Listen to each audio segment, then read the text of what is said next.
Hello, I'm Madison Rich, and this is UCC Talk 24. And here on this channel, we're all about the UCC, public and private rights, giving people information and knowledge to enrich themselves.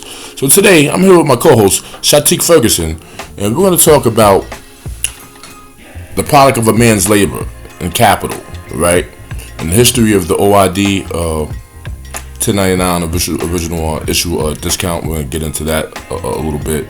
And we're going to play a clip from billionaire Robert Smith, and he's basically going to be talking about capital versus labor. Okay, and we're also going to get into that also. So we're going to play this small clip for about a minute or two, and then we're going to go into our document and get into the original issue discount. Okay. Since they're saving 10, 12, 14 million dollars a year, and I got paid the same $34,000 a year, whatever it was at the time, which I thought was more money than you could ever make, because that was more money my dad ever made in his career, okay, as a principal, right? And so then you start thinking about, is there a different utility of my time that I should be thinking about? And ultimately, what I actually realized, and we chatted about this a little earlier, through my interactions with John Utendahl and Ray McGuire and these sort of folks, the power of capital versus labor. And we just talked about labor, and you all's labor to create this platform. At some point you realize, if I had a different quantum of capital, you could reach more people on accident than you do flying around and doing events, if you utilize that capital efficiently. You see what I mean? And so that's kind of the next evolution. Work smarter, not harder. Yeah, right. Okay? And in some cases you learn it. In some cases someone tells you, right? And in some and if you get it right, you then can do it at increasing scale and efficiency. And we call it the unit economics of your productivity go up with every time you do it, as opposed to down. Right? So those are the dynamics that informed me on understanding capital. And one of the things we talked about, capital markets are just basically equilibrium systems. That's what we learn in chemical engineering, is understanding equilibrium systems. It's actually the same thing in some respects. You've got a different set of inputs and outputs, but what is the equilibrium system that you're actually evaluating and understanding, and in some cases changing the dynamic of the control in those equilibrium systems to make a more efficient outcome. So they're not as far apart as you think if you look at it through the right lens. Okay, guys, we're going to stop right there. So you basically seen what he said about labor versus capital.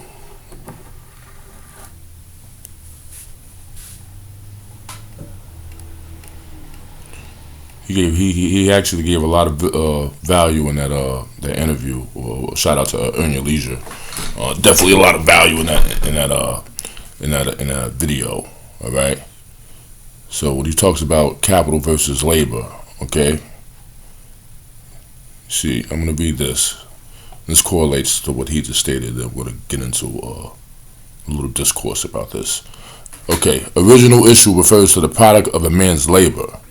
If the man who creates the issue is not under a legal obligation or lien, then the product is free from any public liability and hence an unalienable.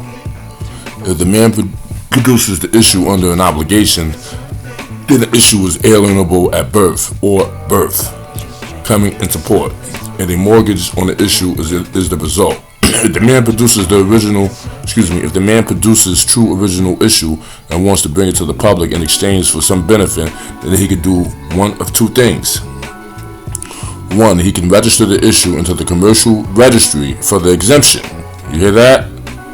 The exemption demonstrates that the sale of the issue cannot be taxed, as it is exempt, as the public accounts recognize the man as the sponsor of the credit, which created the funds to purchase the issue. 2. He can simply offer the issue to the public, and upon purchase he can pay the tax on his profit. By paying the tax on the transaction, he is deferring the settlement until the end of the fiscal year. At the end of the fiscal year, he can either defer it into the next fiscal year by claiming a deduction or deferral on a 1040 form, since he has already paid the tax. If he tries to claim the deferral but has not paid the tax, he is a tax fugitive who is withholding public funds, and the accounting firm for the public, the IRS, will come looking for the funds. Then there might be all sorts of penalties attached. If he continues to resist the settlement of the account, the IRS, on behalf of the public, will put a lien on the funds and perhaps even levy the funds and take them by force. Remember that we use paper to justify the use of force. Since few people registered the original issue for the exemption, UCC-1 financing statement, and most people fell into the deferral side of things and must work from that side. This means they must pay the tax in order to obtain the deferral. By filing the 1040, complete with the deduction information, can carry the results over into the next fiscal year. In essence, they do not take the account into the calendar year for the settlement on the private side. First thing to consider that all public debts must be settled on the private side. The only real value is held privately by men. The public operates in the fiscal year, which is 360 days, and the man works privately on the calendar year, that is 365 days. In order to close out the fiscal year, it must be taken into the private side for the final resolution, or else the public debts cannot be resolved and must be carried over into the next fiscal year, and the debt just keeps rolling from one year to year. Okay, so that was a very important information. You see how that, as you've seen how Robert Smith talked about let me ask you this, as far as I want to make sure capital versus labor.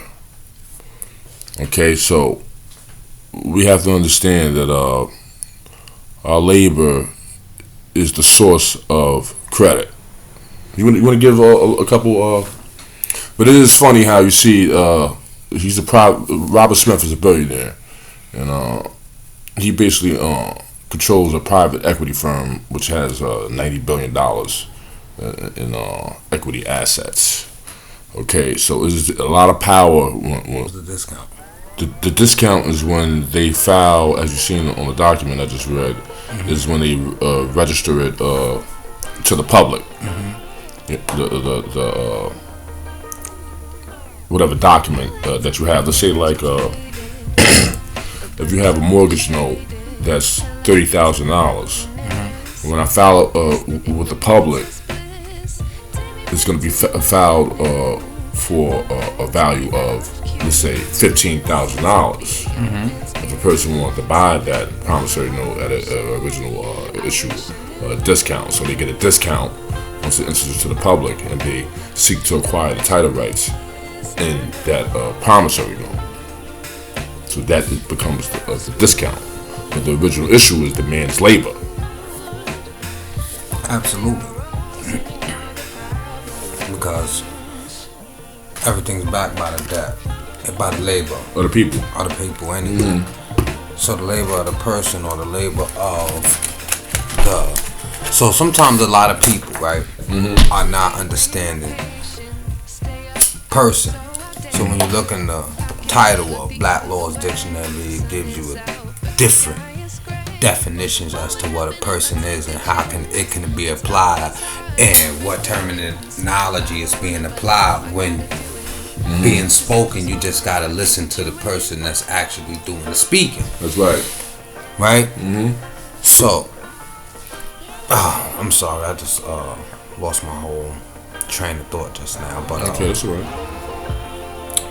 The whole thing is, we have to understand that person could also be considered a what? Fictitious entity. Right? So when we looking at the labor, right?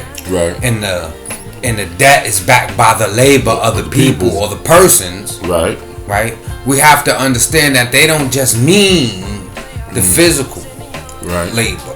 When they need your physical labor from you, all they need is you to sign something, register it, and file it. Right? And if you can't, they'll do it for you. Right? But they don't really need you to come alive because they got their own persons that they deal with. They create different persons off of different persons. They multiply. They multiply. So when they talk about persons, they talk about the corporation, right, and what it may have created, registered as the original discount at the window, right? So we got to look at it in a commercial, on a business point of view, opposed to looking at it from a point of view whereas people are looking at it for a redemption aspect. Right. When you're looking at it from a redemption, registered as the original discount at the window, right? So we got to look at it in a commercial, on a business point of view, opposed to looking at it from a point of view whereas people are looking at it for a redemption aspect. Right. When you're looking at it from a redemption aspect, you're going at it as you're the straw man and I'm attacking it on this level. Right? But if you're looking from a commercial aspect, you're looking like, oh, okay, I get what they're saying.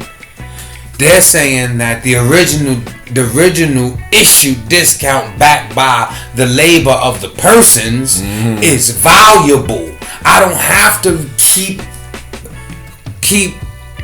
commingling that with my straw man. That's where I'm going crazy at, because I still can create my own corporation and file that at the public registry. So I can create the original issue right then and there. People have to pay attention to what's being spoken, because sometimes it go over people's head, and some people get it mixed up. They start thinking, they hear commerce and start thinking redemption. You know what I'm saying? Absolutely. They hear commerce, so they hear this Robert Smith speaking, and some people are thinking automatically, this is my straw man. You know what I'm saying? I can do that with my straw man. Yeah, because your straw man is what? A fictitious entity. And if that's the case, create a new one. Right? Make another issue. Reissue something else, an original issue. Get the terminologies and apply them correctly, and then you will get the goal. But if you are not applying it correctly, what people tend to do is they start chasing after the straw man entity. And this is why I want to get more focused on this channel, because we have to tell people that there is a separation, right? When dealing with commerce and dealing in your private self, so that people stop getting caught up in believing that I'm going to apply these remedies to my straw man, and these remedies have already been applied to your straw man, because your straw man was already a corporation from the beginning of birth when it got registered. Alright? So you have an original issue already, right? Is that the one people are trying to go and find? If so, they're going to be looking for a long time, when they can go and create their own fictitious entity, LLC, corporation, S corp, C corp, however which way you want to go, right? Create the value, right? Register it, file it. You heard what he said. And you know what's something very important? They said capital systems are equilibrium systems, and that's what also fictitious entities are. They're equilibrium systems with inputs and outputs. Because one got to balance out the public in order to adjust the private. That's right. Because you can't interrupt the private life of the people in order to make sure your commerce work, to make sure the machine work. You have to make sure the equilibrium balances out. That's right. Yep. Remember, Robert Smith, he's definitely doing the UCC, guys. Anytime they start talking about buyouts, private equity, they're using negotiable instruments. So we got to take heed to that these guys are using the UCC to become billionaires. You become billionaires off this stuff. Of commerce, of knowing business, of knowing what it is that you're getting into. If you're not ready for it, right? Get ready for it. But if you follow the yellow brick road, it will lead you to Oz. When you get to Oz, you will realize that the man running Oz was only hiding behind a curtain. He's hiding behind a curtain. Once you pull the curtain back, you will see he was just like you.